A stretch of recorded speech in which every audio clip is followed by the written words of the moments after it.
नमस्कार, मेरा नाम है डॉक्टर पुरु धवन और आज इस वीडियो में हम बात करने वाले हैं कि कैसे एक पैरालिसिस पेशेंट जिसके हाथ में ज़ीरो पावर है उसमें कैसे हम फंक्शनिंग लेकर आ सकते हैं, कैसे उसको अपने हाथ की इस तरह से एक्सरसाइज करनी चाहिए, इस तरह से अपने ब्रेन की ट्रेनिंग करनी चाहिए कि उसकी जिस हाथ में बिल्कुल ज़ीरो पावर है, जिसको उठाना, जिसको चलाना, जिसकी फिंगर बिल्कुल नहीं हिलती, उसमें कैसे पावर आ सकती है, कैसे हम ब्रेन को हम प्रमोट कर सकते हैं, कैसे हम ब्रेन को पुश कर सकते हैं उस हाथ को ठीक करने के लिए।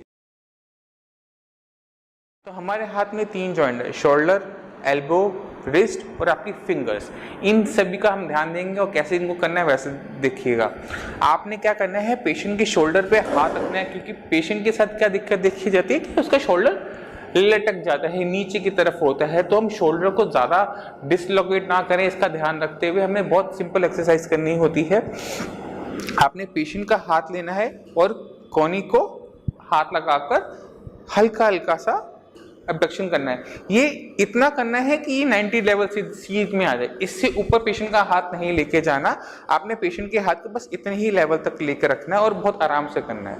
अगर पेशेंट के फेस पे किसी एक्सप्रेशन आ रहा है, जैसे उसको दर्द लग रहा है, तो आपने वहीं रुक जाना है, उसको लिमिट को क्रॉस नहीं करना। तो आपने 1 2 3 4 5 6 7 8 9 10 ऐसे 10 टाइम्स आपने करवाना है इसको आराम से। मगर हाथ क्या रखना है, ये हाथ 90 डिग्री पे, ये कौन देख रहे हैं आप, ये 90 डिग्री का होना चाहिए और ये भी 90 डिग्री का ही बनना चाहिए, इससे ऊपर नहीं जाना चाहिए।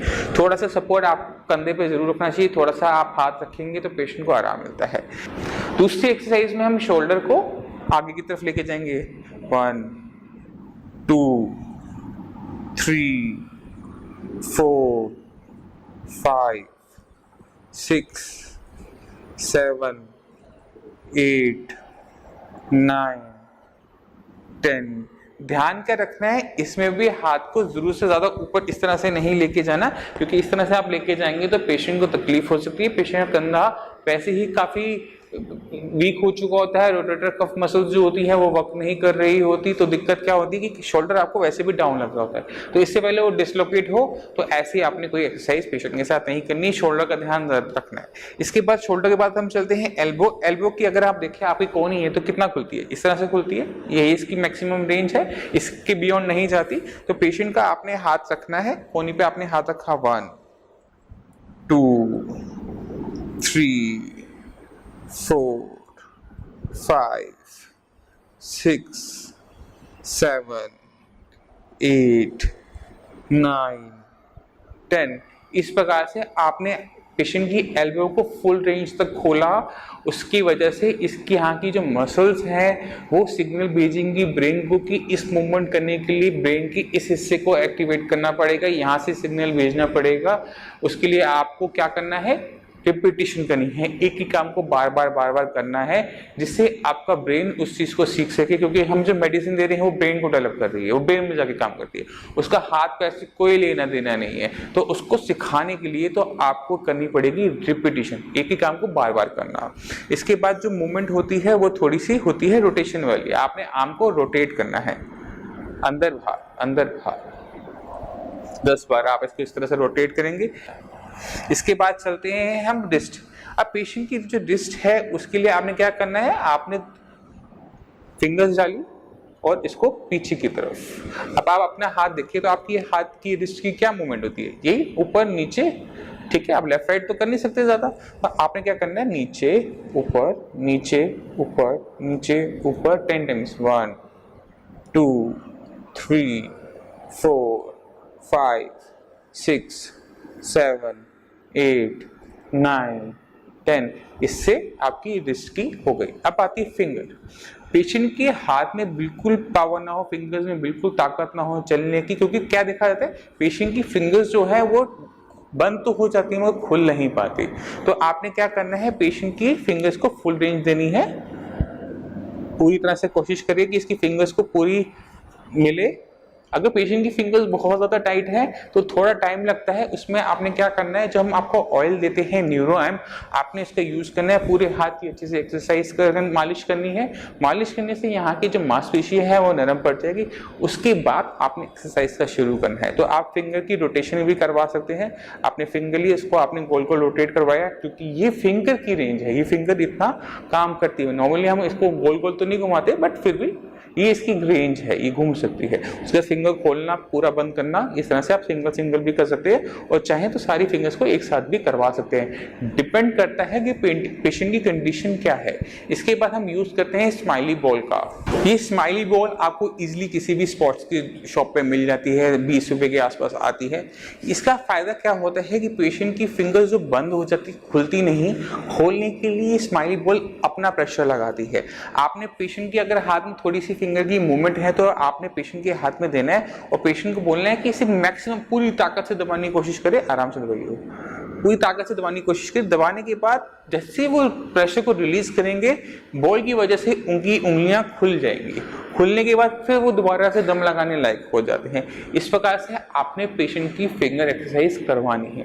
पेशेंट ये एक्सरसाइज स्माइली बॉल के साथ बैठे बैठे भी कर सकता है। अगर पेशेंट टीवी देख रहा है तो टीवी देखते देखते भी कर सकता है। तो आपने क्या करना है, पेशेंट को बस एक स्माइली बॉल देनी है और आराम से पेशेंट अपने फिंगर की ग्रिप ले लेगा, वो दोबारा से फिंगर्स चलने लग जाएंगे और पेशेंट को आराम मिलना शुरू होता है। तो अभी अब तक हमने क्या किया, हमने शोल्डर की रेंज की, हमने एल्बो की रेंज की, हमने रिस्ट की, हमने फिंगर्स की। तो तकरीबन हमने पूरे आर्म की एक्सरसाइज आप सभी को बता दी। अब आपको बहुत कॉमन एक्सरसाइज जॉइंट वाइज आपको बता देता हूँ जो आप कर सकते हो। हाथ में कितने जॉइंट्स हैं, shoulder, elbow, wrist, fingers. Point two point लेंगे, एक एक करके शुरू करेंगे और आप इसको देख लेना, खुद करना शुरू करना। फिजियोथेरेपी आता है तो ठीक है, फिजियोथेरेपिस्ट नहीं आता, आपके पास कुछ नहीं है, पैसे नहीं है, तो भी आप इस एक्सरसाइज को बहुत आराम से कर सकते हो। शोल्डर की एक्सरसाइज, शोल्डर का मूवमेंट यही होती है। तो आपने क्या करना है, दीवार लेनी है और उस पर हाथ को घुमाना शुरू करना है। आपको दिक्कत होगी, आपको हमारा पैरालिसिस वाला है तो थोड़ा कम मूवमेंट करेगा, मगर आपने धीरे धीरे इसकी मूवमेंट लेकर आनी है। ये एक्सरसाइज आप कर लो, 10 बार भी आपने अपना हाथ घुमा लिया, 5 बार भी घुमा लिया, आपके लिए सफिशिएंट है। एक बार से शुरू करो, धीरे धीरे वो बढ़ता चला जाएगा, वो धीरे धीरे इंप्रूवमेंट आनी शुरू हो जाएगी और वो आपको चेंजेस अपने हाथ में नजर आनी शुरू हो जाएगी। दूसरी एक्सरसाइज एल्बो के लिए, दूसरा जोड़ कौन सा है हमारा, एल्बो। अब एल्बो की एक्सरसाइज क्या है, ये जो जोड़ है यहाँ से खुलता है और यहाँ तक जाता है, बस ये इतना ही कर सकता है। तो एक्सरसाइज भी बस हम इतनी ही कर पाएंगे। हमने क्या करना है, मेज लेनी है, मेज पे बैठना है। आप मेरी दूसरी वीडियोस हैं, आप वो देख सकते हो। मेज पे आप बैठे और आपने बस इतना करना है। अगर आपको आसान लगे तो थोड़ा सा वजन ले सकते हो, थोड़ा सा वेट अपने हाथ में बांध सकते हो और इसको आप एक्सरसाइज को कर सकते हो। इसके बाद आते हैं हम फिंगर्स। फिंगर्स बहुत इंपॉर्टेंट होती है, कुछ भी पकड़ना है, कुछ भी करना है, आपको अपनी फिंगर्स चाहिए। आपने क्या करना है, सॉफ्ट बॉल आती है, स्माइली बॉल आती है, स्पॉन्ज की, येलो कलर की, जो आपकी स्क्रीन पर नजर आ रही है। आपने कोई स्प्रिंग की जरूरत नहीं है, किसी इक्विपमेंट की जरूरत नहीं है, 10 रुपए की बॉल है, इसको लो और इसको करो। जितना करोगे उतना आपके लिए अच्छा है। बाकी सारे काम करते रहो, आप खाली बैठे हो, आप इसको हाथ को चलाते रहो। आपके दिमाग को यहाँ होने की जरूरत नहीं है इसे सीखने के लिए। हमेशा याद रखो, हमारा जो ब्रेन है वो इतना कॉम्प्लेक्स होता है, इतना कॉम्प्लेक्स स्ट्रक्चर है कि आज तक कोई डॉक्टर इसे समझ नहीं पाया कि कैसे काम करता है, क्यों काम करता है, किस वजह से काम करता है। तो अगर आपका दिमाग किसी और काम में, आप टीवी देख रहे हो, गाने सुन रहे हो, सो रहे हो, आराम कर रहे हो, आप अपने हाथ में सॉफ्ट बॉल लेकर कॉन्टिन्यूसली इसको कर सकते हो। जितना आप करोगे इसको, उतनी ही मेमोरी आपकी ब्रेन में बननी शुरू हो जाएगी, उतनी ही चेंजेस आपके ब्रेन के अंदर आने शुरू होंगे। और वही तो हमें चाहिए। आपके हाथ पैर के अंदर हमें कोई चेंजेस नहीं चाहिए होते। अगर आपके हाथ पैर में कोई अकड़न नहीं है, उसमें सॉफ्ट मूवमेंट्स है, तो हमें आपके हाथ पैर के अंदर कोई चेंजेस नहीं चाहिए। जो चेंजेस चाहिए हमें यहाँ चाहिए, यहाँ से कंट्रोल हो रहा है ना सब कुछ, हमें बस यही चेंजेस चाहिए। तो ये थी आपकी सारी की सारी एक्सरसाइज जो आपको अपने हाथ की करनी है। फिंगर से लेकर शोल्डर तक की सारी एक्सरसाइज, मिनिमम एक्सरसाइज मैंने आपको बता दी है। मान लो मैं पैरालिसिस का पेशेंट हूँ, मेरे सीधी तरफ पैरालिसिस का अटैक हुआ है, मेरा आधा हिस्सा लकवाग्रस्त है, मेरा शोल्डर नहीं हिलता, मेरा हाथ इस तरह से कंस्ट्रिक्ट कर गया है, ये हिस्सा नहीं हिलता। तो इसी के हिसाब से मैं आपको एक्सरसाइज बताने वाला हूँ, थोड़ा ध्यान दीजिएगा, ध्यान से उसको देखिएगा। सबसे सिंपल सी एक्सरसाइज है, आपने क्या करना है, एक छोटा सा टॉवल लेना है, छोटे से टॉवल को अपने हाथ के नीचे रखना है। अब आपने कुछ नहीं करना है, अपने शरीर को थोड़ा सा धक्का देना है। आपके घर में कोई भी डाइनिंग टेबल हो, स्टडी टेबल हो, उसको आप यूज़ कर सकते हैं, बहुत अच्छा यूज़ कर सकते हैं। आप इसमें बैठ जाइए, चेयर लगा कर आराम से बैठिए, आपको कहीं हिलने की जरूरत नहीं, कुछ करने की जरूरत नहीं है। अब आपने क्या करना है, अपने शरीर को मेज के आगे धक्का देना है, इस तरह से। ये देख रहे हैं आप? अगर आप ध्यान से देखें कि एक्सरसाइज में हो क्या रहा है, तो आप देखेंगे कि मेरा कंधा खुल रहा है, ये थोड़ा एक्सपेंड कर रहा है। ये देखिए, इस तरह से आप अपने शोल्डर की एक्सरसाइज कर सकते हैं। जितना आप दूर जाएंगे उतना आप हाथ को आगे ले जा सकते हैं। अगर मैं मेज के पास आ जाऊंगा तो मेरे ये छोटा हो जाता है, मगर अगर मैं मेज से थोड़ा दूर होकर बैठता हूँ और अपने आप को मेज की तरफ लेकर आता हूँ तो ये देखिए हाथ लंबा जाता है और ज़्यादा स्ट्रेच होता है। नंबर 1 एक्सरसाइज, बहुत सिंपल एक्सरसाइज है शोल्डर की, आप कर सकते हैं। उसके बाद अगर आपके हाथ में थोड़ी बहुत मूवमेंट है कि थोड़ी बहुत आप ईयरली मूवमेंट कर सकते हैं, तो आप ये बैठे बैठे कर सकते हैं। कोई हिसाब नहीं, कुछ नहीं, आप 100 करें, 200 करें, 300 करें, जब तक आपके हाथ में दम है आप इस एक्सरसाइज को कर सकते हैं, कोई नुकसान नहीं है, कोई जो नहीं लगता। इसमें बहुत सिंपल एक्सरसाइज है, आप देखिए। अगर आपका हाथ थोड़ा हिलता है, इतना नहीं हिलता, बस इतना इतना ही हिलता है, तो इतना इतना करना कम नहीं है। अगर आप मेडिसिन शुरू करते हैं, आपका हाथ में बिल्कुल मूवमेंट नहीं थी, महीने भर में इम्प्रूवमेंट आनी शुरू होती है और आपका हाथ इस तरह से हिलना शुरू होता है, तो ये बहुत बढ़िया है, बहुत अच्छे रिजल्ट्स हैं मेडिसिन के। और आप देखेंगे कि धीरे धीरे ये महीने भर में पूरा हाथ यूं खुलना शुरू हो जाता है। तो छोटी सी मूवमेंट से शुरू करना है, धीरे धीरे धीरे धीरे धीरे धीरे करते हुए पूरा हाथ खुलना शुरू हो जाता है। तो अगर आपके हाथ में थोड़ी सी भी मूवमेंट है, उसे करिए, उसे रिपीटेशन करिए, बार बार कीजिए, इतनी बार कीजिए कि वो हाथ खुलना शुरू हो जाए। अब दिक्कत आती है दर्द की, कि अगर हम एक्सरसाइज करते हैं, छोटी छोटी एक्सरसाइज करते हैं तो दर्द होना शुरू हो जाता है। तो आपने करना क्या है, आपने यहाँ मालिश करनी है। अगर मान लो आप अपने कोहनी की एक्सरसाइज कर रहे हैं, तो आपने क्या करना है, कोहनी पे जो हम आपको तेल देते हैं साइंस संजीवनी के साथ, वो बहुत अच्छा तेल है, बहुत अच्छा काम करता है, पेशेंट बहुत खुश रहते हैं उससे। आपने हल्की से मालिश करनी है। मालिश करने से क्या होगा कि जो उसका ठंडा गर्म इफेक्ट होता है, उससे मांसपेशियां आपकी नरम पड़ जाएंगी। एक बार वो नरम पड़ गई तो उनमें चाल आ जाएगी। तो आपने मालिश करनी है, एक्सरसाइज करनी है। जब आपको लगे कि आप इससे थोड़ा और आगे जाना चाहते हैं तो थोड़ी सी और मालिश कर ली और फिर आपका हाथ धीरे धीरे खुलना शुरू हो जाएगा। इसी तरह से आपने कंधे की भी करनी है। कंधे में आपने थोड़ी सी मालिश, तेल लगाया और उसके बाद एक्सरसाइज। ठीक है, ये बहुत बेसिक एक्सरसाइज है। जिसके पास बिल्कुल पावर ना हो, जिसके हाथ में बिल्कुल ताकत ना हो, वो भी इन एक्सरसाइज को बहुत इजीली टेबल पर कर सकता है। अब हम चलते हैं एल्बो की तरफ कि कैसे हम अपनी कोहनी को ठीक कर सकते हैं। जैसे मैंने पहले बताया, मेरे सीधे हाथ पे लग हुआ है, मान लीजिए कि मेरे सीधे हाथ पे लग हुआ है और ये अकड़न के साथ है, ये बिल्कुल ऐठा पड़ रहा है, इसे खोलना है। अब हम मेडिसिन तो खा रहे हैं, मेडिसिन ने दिमाग के अंदर कनेक्शंस बना दी, करंट आना शुरू हो गया, थोड़ी बहुत मूवमेंट शुरू हो गई, मगर यहाँ की जो मांसपेशियां इतनी ऐठी पड़ी हैं कि आपका हाथ सीधा ही नहीं होता। फिजियोथेरेपिस्ट आता है, दर्द होता है, बहुत दर्द होता है, भयंकर दर्द होता है, मगर हाथ सीधा करना है। मगर जब तक हाथ सीधा नहीं होगा, चल नहीं पाएगा। तो आप क्या करें, ऐसा क्या करें कि आपको दर्द भी ना हो और आपका हाथ सीधा हो जाए? कुछ तो करना पड़ेगा, वही लेकर आए हैं इस वीडियो में, देखते रहिए। ये एक 1.5 इंची इलास्टिक है जो आपको किसी भी आम दुकान पे जहाँ पर बटन सिलाई का सामान मिलता हो वहां से आप ले सकते हैं। 1.5 इंची इलास्टिक है, मैंने काफी लंबा ले रखा है। आप इसे 2-4 मीटर ले लीजिए आराम से। आपने करना कुछ नहीं है, आप यहाँ पर इसको एक नॉट लगा दीजिए, एक फंदा सा बना लीजिए जिस फंदे में आपका हाथ जा सके। ठीक है, ये फंदा बन गया आपका। अब मेरे सीधे पैर में भी दिक्कत है, मगर मेरे उल्टा पैर बिल्कुल ठीक है, इस बात का हमें ध्यान रखना है। तो एक फंदा आपका हमने बनाया हाथ के लिए, एक फंदा हम बनाएंगे आपके पैर के लिए। आपने क्या करना है, इलास्टिक लेना है। अब आपका पैर देखो, ये पैर की लंबाई देखिए, जूते से लेकर मैंने यहाँ तक कोहनी तक लिया और यहाँ पर एक फंदा और मैंने बना दिया, नॉट सी लगा दी, जिसमें मैं अपने हाथ या पैर किसी एक चीज को फंसा सकूं। ठीक है, ये अब देखो, अब इसको देखो, इसको छोड़ दो। आपके ये तैयार हो गए, 2 फंदे हो गए, एक हाथ के लिए एक पैर के लिए। और मैं इस एक्स्ट्रा इंची टेप को काट देता हूं। अब आपको दिख रहा होगा 1 और 2। ठीक है, ये इलास्टिक हमने इस तरह से बना लिया। अब करना क्या है, चलिए अब ध्यान से देखिएगा। अब मैंने क्या किया, एक फंदे को अपने पैर में डाला और एक हाथ को इस तरह से रखा। अब मेरा ये इलास्टिक मेरे हाथ को खींच रहा है। अब मैंने अपने शरीर को पीछे की तरफ लेके जाना है। आप ध्यान से देखो, मेरे हाथ में कंस्ट्रिक्शन थी, ये टेढ़ा था, मुड़ा हुआ था, इसे खींचना पड़ रहा था। अब ये काम फिजियोथेरेपिस्ट भी आके करवाता है, वो आपके हाथ को खींचता है, उसको नीचे की तरफ खींचता है, बार बार करता है, आपको दर्द होता है। मगर यहाँ पर कंट्रोल आपके पास है, सारा कंट्रोल आपके पास है। कितना जोर आपने लगाना है, कैसे लगाना है, आप कितना आप दर्द सह सकते हैं, वो आपके हाथ में आ गया है।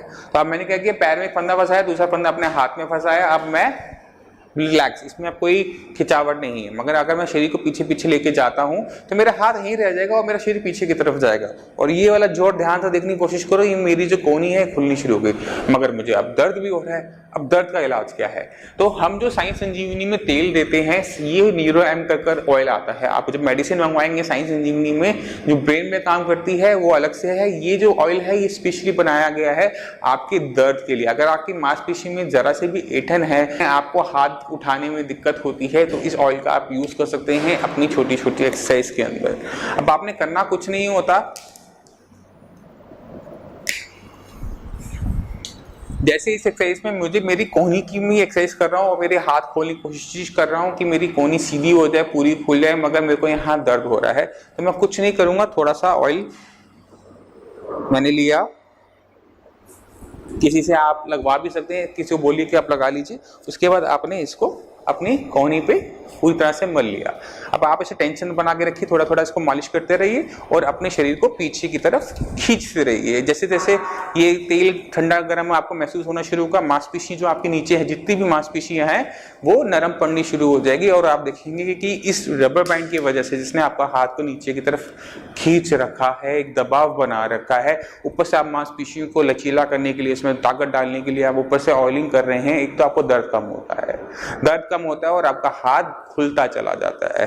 तो इस तेल का आपको यूज करने का एक नया तरीका आपको पता लग गया, जिससे आप अपना हाथ खोल भी सकते हैं और दर्द को भी निकाल सकते हैं। तो आपने देखा कि किस तरह से मैंने एक छोटी सी बैंड को यूज किया, एक छोटे से इलास्टिक को यूज किया, जो मेरे ख्याल से 10-20 रुपए मीटर आता है, आपको आराम से मिल जाता है। इसका यूज कर सकते हैं अपने हाथ को ठीक करने में। मगर ध्यान रखना, ये अकेली एक्सरसाइज आपको मदद नहीं करने वाली। जब तक आपके ब्रेन से सिग्नल नहीं आएगा, ये सब कुछ फेल है। तो एक्सरसाइज के साथ साथ अपनी ब्रेन में जो नुकसान हुआ है उसकी भरपाई करने की मेडिसिन आपने जरूर लेनी है, मेडिसिन नहीं छोड़नी। हमारी मेडिसिन के साथ आपने बिल्कुल भी खट्टा नहीं खाना, इन बातों का आपने बहुत अच्छे तरीके से ध्यान रखना है। मैं उम्मीद करता हूँ आप मुझे देख पा रहे होंगे, समझ पाएंगे, मेरे शोल्डर वोल्डर क्लियर नजर आ रहे हैं। तो मेरे सामने है एक दीवार। अब पैरालिसिस का पेशेंट होता है तो मैक्सिमम केसेस के अंदर हाथ की जो मोबिलिटी होती है वो कम हो चुकी होती है। कुछ के हाथ में स्पास्टिसिटी होती है, मतलब अकड़न होती है। तो कल स्पास्टिसिटी की, तो उस स्पास्टिसिटी के साथ मैं कोशिश करूंगा, ये मेरा हाथ है, सीधा हाथ, इसको समझिए कि इसके मेरे इस सीधे हाथ में पैरालिसिस है, स्ट्रोक की वजह से ये काम नहीं कर रहा और उसमें स्पास्टिसिटी है। अब मैं हाथ थोड़ा बहुत तो यूं उठा पाता हूं, मगर पूरा नहीं चला पाता। तो मैं उसी की तरह इसको हाथ को चलाने की कोशिश करूंगा, जिससे आप लोगों को बेटर तरीके से ये समझ में आ सके। तो आपका अगर हाथ ऐसी स्पास्टिसिटी है तो आप क्या कर सकते हैं, आप इसको सीधा तो कर नहीं सकते, तो आपने क्या करना है, आपने इसको दीवार के साथ लगाना है और अपने शरीर को दीवार के साथ चिपकाना है इस तरह से। अब आप देखें तो ये मेरा जो कंधा है ये खुल रहा है, ये आपको दिखेगा ध्यान से कि ये स्ट्रेच हो रहा है। ये हो गई एक्सरसाइज कंधे की। आप इसको 10 बार कर सकते हैं ऐसे, 1 2 3 4, इस तरह से आप 10 टाइम इसको करेंगे। उसके बाद आपकी दूसरी एक्सरसाइज है एल्बो से। आप एल्बोस को आप थोड़ा सा अगर पीछे कर सके और दूसरे हाथ से सपोर्ट करते हुए इसको दीवार को इस तरह से लगा लें। उसके बाद अपने को पुश करेंगे। देखिए आप खुद समझ पा रहे हैं कि मेरा जो शोल्डर जॉइंट है वो एक्सपेंड कर रहा है, वो स्ट्रेच हो रहा है और वो खुलना शुरू कर देता है। आपने रिपीटेशन करनी है, जितनी बार कर सकते हैं उतनी बार कर रहे हैं इसको, किससे कोई नुकसान नहीं होने वाला। बहुत लाइट एक्सरसाइज है।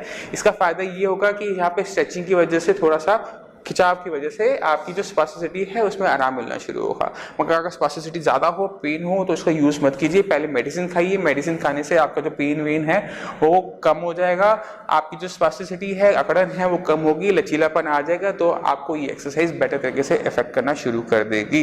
क्योंकि पेशेंट को 5-6 साल हो गए हैं, उन्होंने कुछ एक्सरसाइज नहीं की, फिजियोथेरेपी ढंग से नहीं करवाई, तो अकड़न आ जाती है। और अकड़न को दूर करने का तरीका मेडिसिन के साथ साथ आपको मसाज करवानी पड़ती है, मसाज के साथ साथ आपको एक्सरसाइज भी करनी पड़ती हैं। अगर आप कोई शॉर्टकट ढूंढ रहे हैं तो कोई शॉर्टकट नहीं है। तो ये तो थी बेसिक एक्सरसाइज। आपने 2 एक्सरसाइज सीख ली। एक तो ये वाली, आपने इसको रोलर की, तो पेन के रोलर की तरह इसको चलाना है। दूसरा है एल्बो को लेके अब हम चलते हैं और इजी एक्सरसाइज। अब हम शोल्डर की एक्सरसाइज और अच्छे तरीके से कर सकते हैं। आप अपने हाथ लीजिए, आप अपने हाथ पे समझिए कि आपके हाथ में डस्टर है और दीवार पे बहुत सारी मैल चिपकी पड़ी है, तो आपने पूरा सफाई शुरू कर देनी है। 180 डिग्री पे आपने अपने हाथ को घुमाना है दीवार के साथ साथ लगाते हुए, इसको आपको सपोर्ट मिलेगा। अगर आपके हाथ में स्पास्टिसिटी नहीं है तो ही आप ये कर पाएंगे, जितना आप खोल सके उतना आप करके कर सकते हैं। मान लीजिए मेरे हाथ में स्पास्टिसिटी है तो भी मैं थोड़ा थोड़ा इसको इस तरह से कर सकता हूँ। अगर आपके हाथ में स्पास्टिसिटी नहीं है और थोड़ी बहुत ताकत है, उसमें पूरी पावर नहीं है, शोल्डर में थोड़ी सी आपको मोबिलिटी की दिक्कत होती है, रेंज की दिक्कत होती है, लगता है कि कंधा पूरा पूरा खुलता नहीं है, कई साल हो गए, साइंस इंजीनियरिंग मदद तो कर दी, हाथ पैर दोबारा से चलने तो लग गए, बट अभी पहले जैसी ताकत नहीं है, पहले जैसा दम नहीं, खम नहीं है, उसके लिए ये एक्सरसाइज आपको हेल्प करने वाली है। तो वही करेंगे, दोबारा से करेंगे सफाई, जैसे घर की सफाई भी हो जाती है और आपकी एक्सरसाइज भी हो जाती है। तो आप ये कर सकते हैं, ये 3 इसके साथ साथ आप क्या कर सकते हैं, मैंने आपको पहले बताया कि मैं सीधा हाथ पैरालिसिस की तरह दिखा रहा हूँ, मगर इस एक्सरसाइज में मेरा आप समझिए कि मेरा लेफ्ट हैंड पैरालिसिस है, क्योंकि कैमरा मेरे इस तरफ पड़ रहा है, दीवार मेरे लेफ्ट हैंड पे पड़ रही है। आप दीवार के साथ साथ अपने हाथ को पूरा रोटेट भी कर सकते हैं इस तरह से। आप यहाँ तक आए, हाथ को सीधा किया, फिर वापस। तो आपने हाथ घुमाते समय अपने हाथ को भी यूं घुमाने की कोशिश करिए। इसमें 2 एक्सरसाइज होती है, एक तो आपकी शोल्डर की, और अगर आप ध्यान से देखें तो मेरा रिस्ट घूमता है, ये जाता इस तरह से है, और जैसे मुझे लाने के लिए इसको पूरा, अब मेरा हाथ देखिए घूम गया पूरा का पूरा, और ये नीचे। ये एक्सरसाइज आप कर सकते हैं। इसमें 2 चीज़ों की एक्सरसाइज होती है, एक तो आपकी रिस्ट की, पूरे आर्म की रिस्ट रोटेशन होती है, प्लस में आपकी शोल्डर की रोटेशन होती है। दोनों एक्सरसाइज आपके लिए काफ़ी अच्छे फायदेमंद रहेगी, मगर ये उन लोग नहीं कर सकते जिनको स्पास्टिसिटी, ये उन पेशेंट के लिए जिनके हाथ में ताकत है बट कम है, वो उसको बढ़ा सकते हैं। आप जिनके हाथ में ताकत है कम है, उसकी ताकत बढ़ाने के लिए आप एक और एक्सरसाइज कर सकते हो, बहुत अच्छी एक्सरसाइज है, वो है पुशअप्स की। मगर पुशअप दीवार के साथ कर सकते हैं, देखिए आसान है। आप इससे जितना दूर होते चले जाएंगे, ये उतना ही जोर आपके हाथ पे पड़ना शुरू हो जाएगा। आप इसके 10 सेट लगा सकते हैं, 10-10 के 3 सेट लगा सकते हैं, ज्यादा भी लगा सकते हैं, अपनी इच्छा अनुसार लगा सकते हैं, अपनी ताकत अनुसार लगा सकते हैं। अपने आप को थकाना नहीं है, अपनी अपनी क्षमता का हाफ करना है। अगर आप कमजोर हैं तो पास कर सकते हैं, और अगर आप थोड़ी सॉलिड हो गए हैं, आपको हो गया है 15-20 दिन हो गए, महीना हो गया, आप थोड़ा सा डिस्टेंस बढ़ाकर इस एक्सरसाइज की जो लेवल है वो बढ़ा सकते हैं। कितना आसान है, छोटी छोटी एक्सरसाइज है, कोई बताता ही नहीं है, कोई समझाता ही नहीं है, साइंस इंजीनियरिंग कोशिश कर रहा है हर पैरालिसिस के पेशेंट की, चाहे पैरालिसिस का पेशेंट इंडिया का हो, इंडिया से बाहर का हो, कहीं का भी रहने वाला हो। हमारी कोशिश रहती है पेशेंट को एक सही गाइड देने की, कि आप चाहे एक्सरसाइज के बारे में आपको इन्फॉर्मेशन नहीं, आप हमारी वीडियोस देख के उसको ले सकते हैं। अब चलते हैं हम सॉफ्ट बॉल पे, जिम बॉल पे, इसको कैसे यूज़ करना है, क्योंकि अक्सर शोल्डर के अंदर स्टिफनेस देखी जाती है कि पेशेंट का जो शोल्डर है वो पेन कर रहा होता है, उसमें स्टिफनेस बनी हुई होती है। तो ये जो बॉल है आपको हेल्प करती है शोल्डर को स्ट्रेच करने में। इसमें पेशेंट के पास पूरा कंट्रोल होता है कि वो कितना अपने शोल्डर को स्ट्रेच करना चाहता है, जहाँ उसको पेन लगे वहाँ पर वो रुक सकता है। इस तरह से आप फॉरवर्ड बेंडिंग करके पेशेंट की हाथ की, शोल्डर की आप एक्सरसाइज करवा सकते हैं। इसमें आप देख सकते हैं कि मेरे जो शोल्डर है वो मसल है वो पूरी तरह से स्ट्रेच हो रहा है, इसमें पेशेंट को आराम मिलना शुरू हो जाता है। इसको आप फॉरवर्ड के साथ साथ लेफ्ट और राइट भी ले जा सकते हैं। इससे क्या होता है, आपकी सारी लेटरल मसल, जो आपकी बाहर की मसल्स हैं, आपकी मीडियल अंदर की साइड की जो मसल्स हैं आर्म की, उनको भी स्ट्रेस मिलता है, उनमें भी स्ट्रेचिंग होती है, और उनको भी एक दोबारा से मोटिवेशन मिलती है। क्योंकि जो आपके मसल्स के अंदर जो सेंसर्स होते हैं, जो भगवान हमें देता है, उनका ढंग से काम करना बहुत ज़्यादा ज़रूरी होता है, तभी आपका ब्रेन उसको प्रॉपर तरीके से कंट्रोल कर पाता है। तो इसके लिए हमें स्ट्रेचिंग पे ध्यान देना है। ये स्ट्रेचिंग करने पे हमारी शोल्डर की प्रॉपर तरीके से एक्सरसाइज हो जाती है। इसके बाद आप इसको लेफ्ट लेके जा सकते हैं, इसके बाद इसे राइट लेके जा सकते हैं। इसमें अगर हम ध्यान से देखें, सिर्फ हमारे हाथ की एक्सरसाइज नहीं है हो रही, हमारी बैक की मसल्स की भी एक्सरसाइज हो रही है, क्योंकि हम फॉरवर्ड बेंडिंग इसमें कर रहे हैं। तो 10 बार एक बार कर सकते हैं, 10 बार लेफ्ट कर सकते हैं, 10 बार राइट कर सकते हैं। 1 2 3 4, इस तरह से आप 10 टाइम्स करेंगे, फिर 10 टाइम्स आप इसको 1 2 3 4, इस तरह से आप इसको लेफ्ट राइट करते हुए भी 10 टाइम्स कर सकते हैं। इससे आपको काफ़ी अच्छा प्रेशर स्ट्रेस महसूस होगा, स्ट्रेचिंग महसूस होगी कि आपकी यहाँ की मसल्स, आपकी यहाँ की मसल्स सब में स्ट्रेचिंग हो रही है।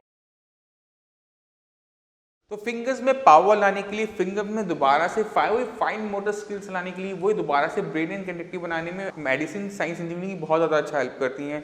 पेशेंट की मूवमेंट्स आ जाती हैं, मतलब उसे साधने वाला काम ये छोटा सा रबर बैंड आपकी मदद कर सकता है। आपने कुछ नहीं करना होता है, इस छोटे से रबर बैंड से अगर आप खाली बैठे, फ्री टाइम में बैठे हैं, आप बहुत आराम से अपनी फिंगर की एक्सरसाइज कर सकते हैं। आप इसको कई तरीके से डिफरेंट तरीके से यूज कर सकते हैं। मैं आपको एक एक करके आपको सब बताऊंगा। पहली एक्सरसाइज में आप अब इस रबर बैंड को अपनी सारी फिंगर्स में डाल लीजिए और इसे इस तरह से खोलने की कोशिश कीजिए। जब आप ऐसा करते हैं तो आप देखते हैं कि आपकी सभी फिंगर्स पर स्ट्रेस पड़ता है और ये आपकी फिंगर्स पर वो फाइन मोटर स्किल्स लाने में हेल्प करेगा जो आप काफ़ी टाइम से चाह रहे थे। वो दोबारा से लिखने की जो काबिलियत है, दोबारा से अपने बटन बंद करने की काबिलियत है, दोबारा से हर छोटे छोटे काम जो आप पहले करते थे उनको लाने में ये एक्सरसाइज आपकी मदद कर सकती है। अगर मान लीजिए आपकी किसी स्पेशल एक ही फिंगर में दिक्कत ज़्यादा है तो आप इसकी एक्सरसाइज सिंगल फिंगर कर भी कर सकते हैं। उसके लिए आपने कुछ नहीं करना होता, अपने एक हाथ से आपने सही वाले हाथ से आपने इस रबर बैंड को पकड़ा और दूसरी फिंगर को यहाँ रखा और होल्ड बनाने के बाद इसे ऊपर की तरफ लिफ्ट करने की कोशिश करनी है। चाहे तो आप रबर बैंड को थोड़ा बीच में से पकड़ सकते हैं जिससे ये और कंफर्टेबल तरीके से हो जाता है। आपने हाथ से दूसरे हाथ को इस तरह से पकड़ा और ये इस तरह से आप कर सकते हैं। तो आप देखेंगे कि आपकी यहाँ की जो मसल्स हैं उन पर स्ट्रेन पड़ना शुरू होता है। यहाँ पे आपको दर्द भी महसूस हो सकता है, बट आपने घबराना नहीं है। जो साइंस इंजीनियरिंग आपको ऑयल प्रोवाइड करते हैं न्यूरोएम, उसकी बहुत सिंपल आपने हल्के हाथ से मसाज कर देनी है और आप देखेंगे कि जो आपकी मसल्स में जो फैटीग हो रहा था, जो पेन हो रहा था, वो डिसअपीयर कर जाता है। इसके साथ साथ आप एक तरीके से और इसकी एक्सरसाइज कर सकते हैं। आपने रबर बैंड लिया, ये मान लीजिए कि पैरालिसिस वाला हैंड है जिसमें दिक्कत है, जिसमें फिंगर्स में मुझे एक्सरसाइज करनी है। आपने इसको इस तरह से होल्ड किया, ऊपर से आपने रबर बैंड को पकड़ा और आपने हाथ को स्टेबल रखते हुए सिर्फ फिंगर को हिलाना है, फिंगर को हिलाने की कोशिश करनी है। ये देखिए इस तरह से आप क्या करते हैं, आपकी फिंगर पर फिर से एक्सरसाइज हो जाती है, फिंगर आराम से ऊपर की तरफ आ जाती है, नीचे की तरफ दम लगाना है। ये एक्सरसाइज करना किसी भी पैरालिसिस पेशेंट के लिए आसान हो जाता है क्योंकि पेशेंट अपनी मुट्ठी को तो बंद कर लेता है, खोने में अक्सर से दिक्कत दिखी जाती है। तो अगर पेशेंट चाहे तो इस वाली एक्सरसाइज से स्टार्ट कर सकता है। रबर बैंड लेना है और इसे नीचे की तरफ पुश करना है।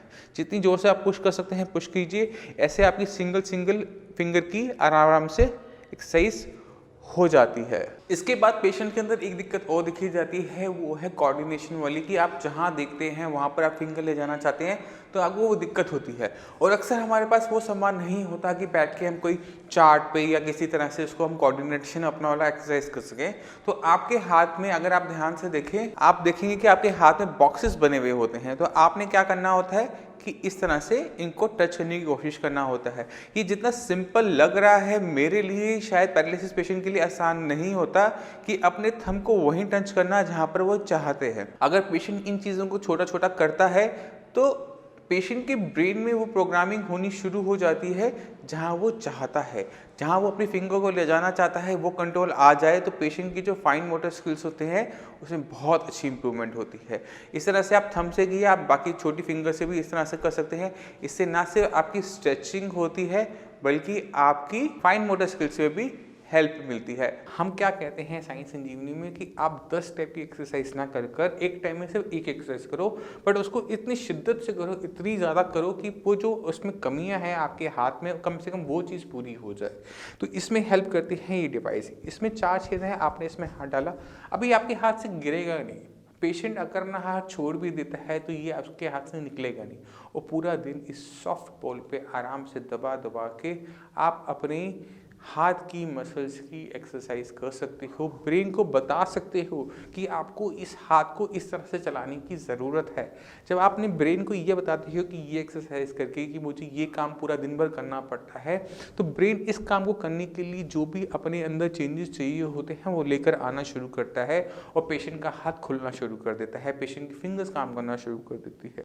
इसलिए इन डिवाइसेस की हमें ज़रूरत पड़ती है कि जो कमियाँ आपके अंदर रह जाती हैं साइंस यानी कि ट्रीटमेंट से भी रह जाती हैं और ट्रीटमेंट से भी रह जाती हैं। ये डिवाइसेस आपकी बहुत हेल्प करता है अपनी खोई हुई क्षमता को वापस में लेकर आना। तो इस तरह से इस सॉफ्ट बॉल को कर कर आप अपने हाथ में अपनी खोई हुई क्षमता को लेकर आ सकते हो। मगर इस सॉफ्ट बॉल के इस जेल बॉल से हम और चीज़ें भी कर सकते हैं, इस ग्रिपर से हम और चीज़ें भी कर सकते हैं।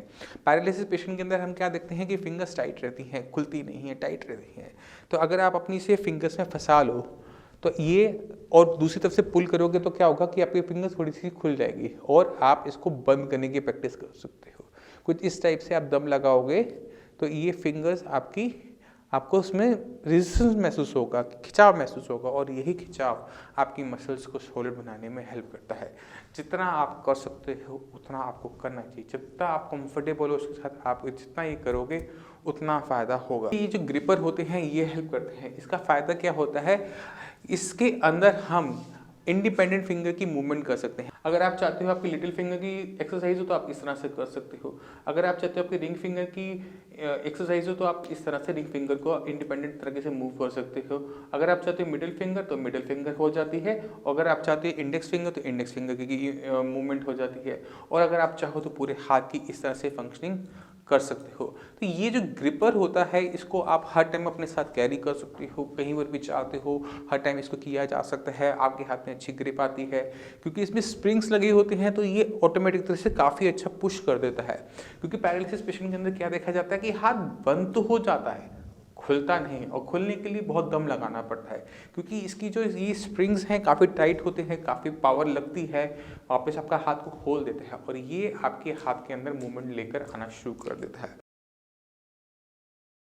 सेरेब्रल पैल्सी के पेशेंट के अंदर CIMT यूज़ करके पेशेंट के जो हाथ में जो इम्प्रूवमेंट नहीं आ रही वो लेकर आते हैं। ब्रेन को मेडिसिन की ज़रूरत इसलिए पड़ती है क्योंकि जब तक वो नहीं मिलती वो अपने न्यूरल पाथवेज बनाना शुरू नहीं करता, और जैसे ही न्यूरल पाथवेज बनते हैं उसके बाद ज़रूरी होती है प्रोग्रामिंग की। प्रोग्रामिंग करने के लिए हम कई तरह के टॉयस यूज़ कर सकते हैं बच्चों में। बच्चे किसी भी एज का हो, बड़ा भी हो सकता है, तो भी इसको कर सकता है। तो अक्सर पेशेंट जो CP के होते हैं उनको चीज़ें पकड़ने में दिक्कत हो रही होती है, हाथ की मूवमेंट तो ले जाते हैं, बोलो हाथ उठाओ तो हाथ पूरा ऊपर ले जाएंगे, मगर ये जो ग्रिप है, फिंगर है, ये जो कंट्रोल है जो उनको सारा काम करवाता है वो नहीं काम कर पाता।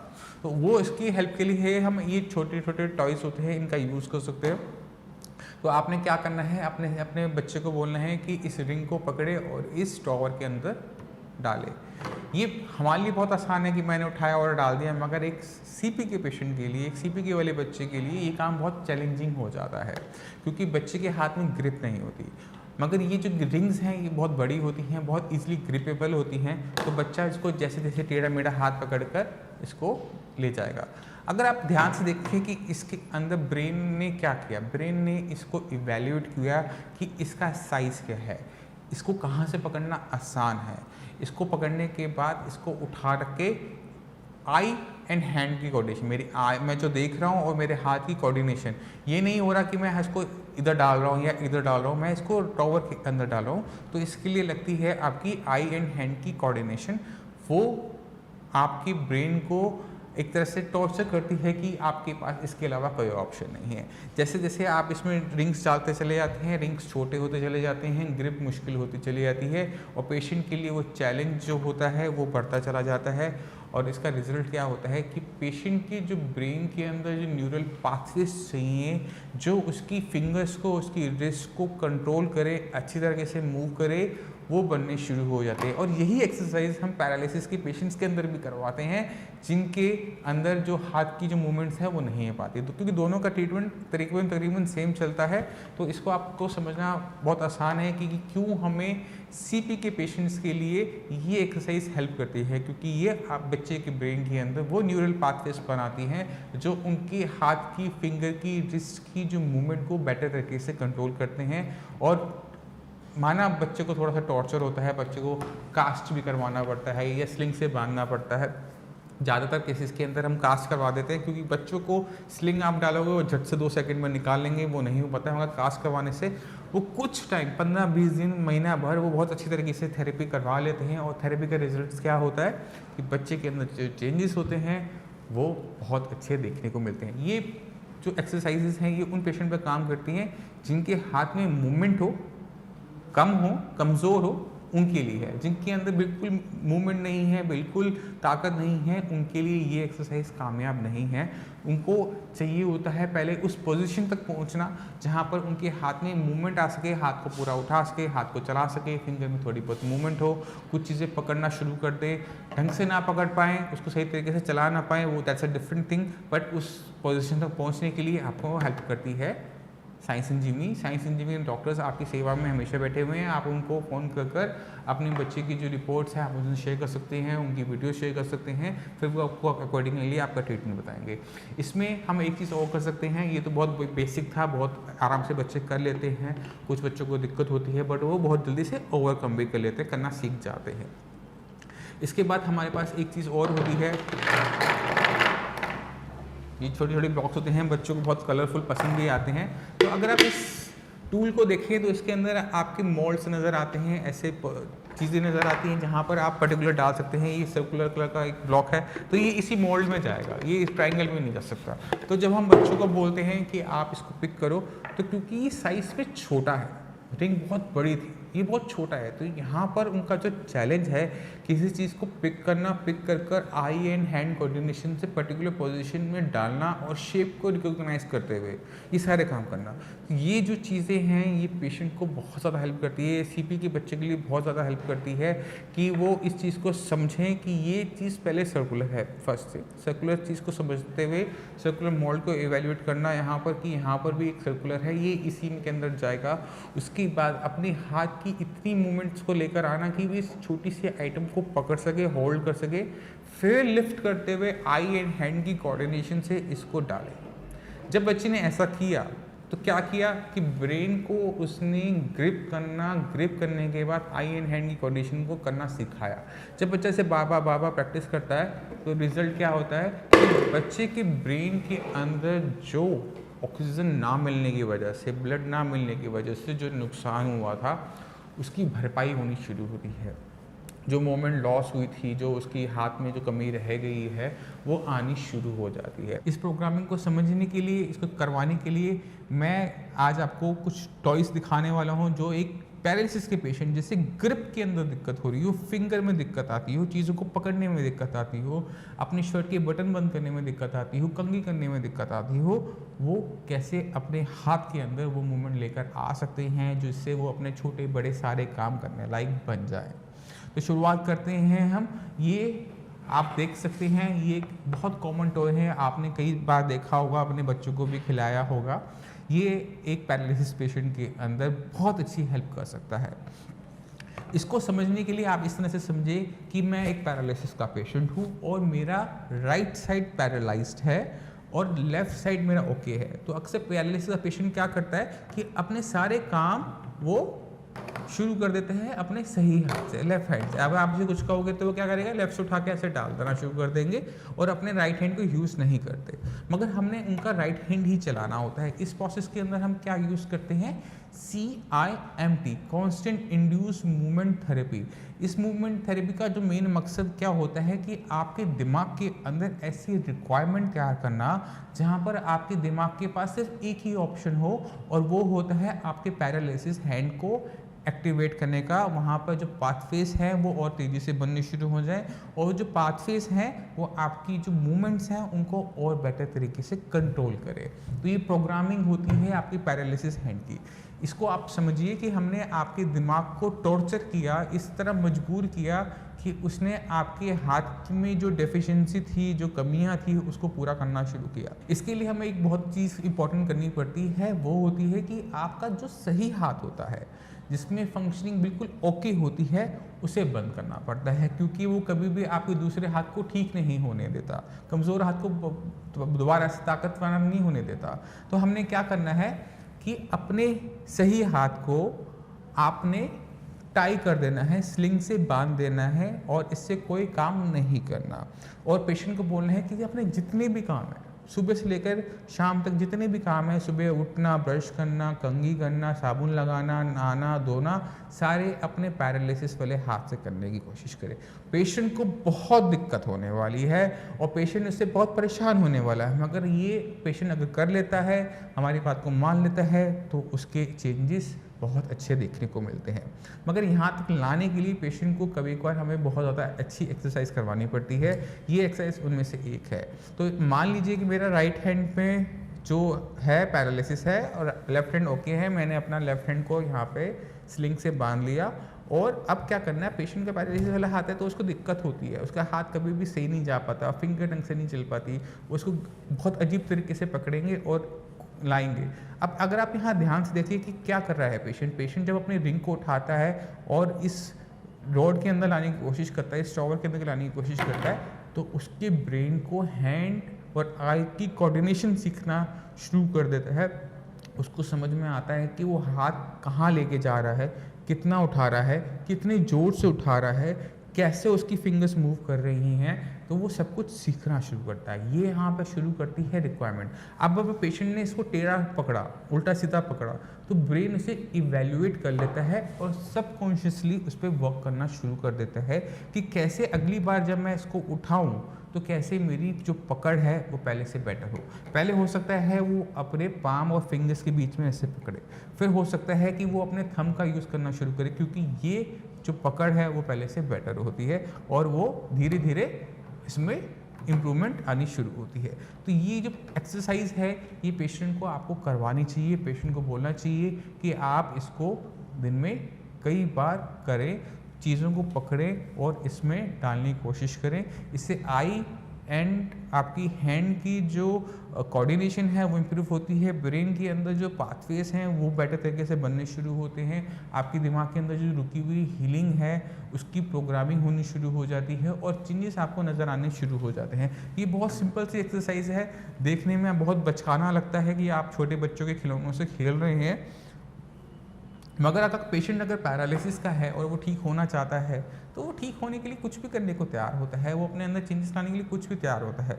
जब हम पेशेंट को ये बोलते हैं कि आप अपने सारे काम अपने हाथ से करने की कोशिश करो, कुछ करते हैं कुछ नहीं करते, जो नहीं करते उनके लिए ये सब कुछ है।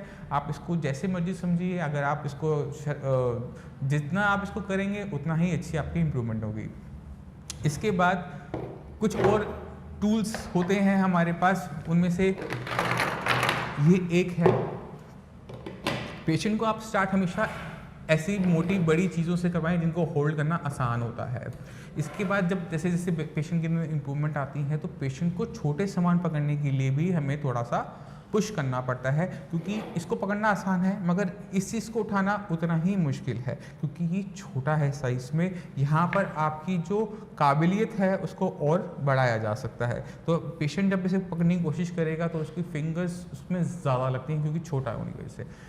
जब पेशेंट ने इसको पिक कर लिया, उठा लिया, उसके बाद अगर आप इसमें ध्यान से देखें तो इसके अंदर बहुत सारे मोल्ड से बने होते हैं जिसके अंदर इन छोटे छोटे पीसेस को डालना होता है। इस तरह से अगर पेशेंट इसमें डालना चाहेगा तो नहीं डल पाएगा, इसमें डालना चाहेगा तो नहीं डल पाएगा, इस सर्कुलर में ही जाकर ही डल पाता है। तो पेशेंट को आपने बोलना है कि इसे पिक करे और इसके निर्धारित स्थान पर डाले।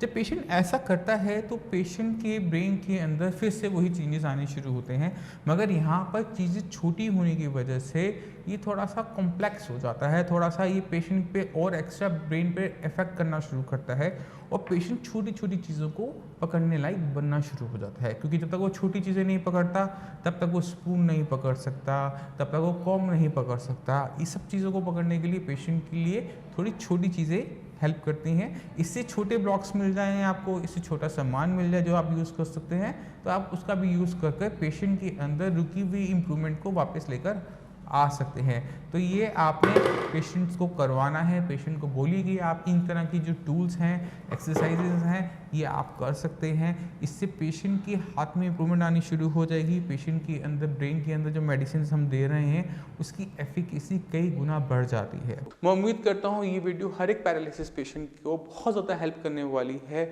अपने बिल्कुल ज़ीरो पावर हैंड से दोबारा उसमें पावर लाने में। अगर फिर भी आपके माइंड में कोई भी डाउट हो तो नीचे दिए हुए नंबर पर कॉल कर आप हमारे साइंस इंजीनियरिंग डॉक्टर से कंसल्टेशन ले सकते हैं। आप मेरे क्लिनिक पे विजिट कर सकते हैं, अपॉइंटमेंट लेकर मेरे से आकर मिल भी सकते हैं। अब हमारी साइट sciencesanjeevani.com में जाके और दूसरे पेशेंट्स के इंटरव्यूज़ भी दे सकते हैं। वहाँ पे हमने छोटा सा फॉर्म दे रखा है, उसे फिलअप कर आप हमारे डॉक्टर्स को अपनी कंडीशन के बारे में बेटर एक्सप्लेन भी कर सकते हैं। मैं उम्मीद करता हूँ ये वीडियो हर एक पैरालिसिस पेशेंट को हेल्प करेगी अपनी जीरो हैंड पावर के अंदर पावर लाने में, और मैं इसी के साथ आपसे चलने की आगे चाहूँगा। धन्यवाद।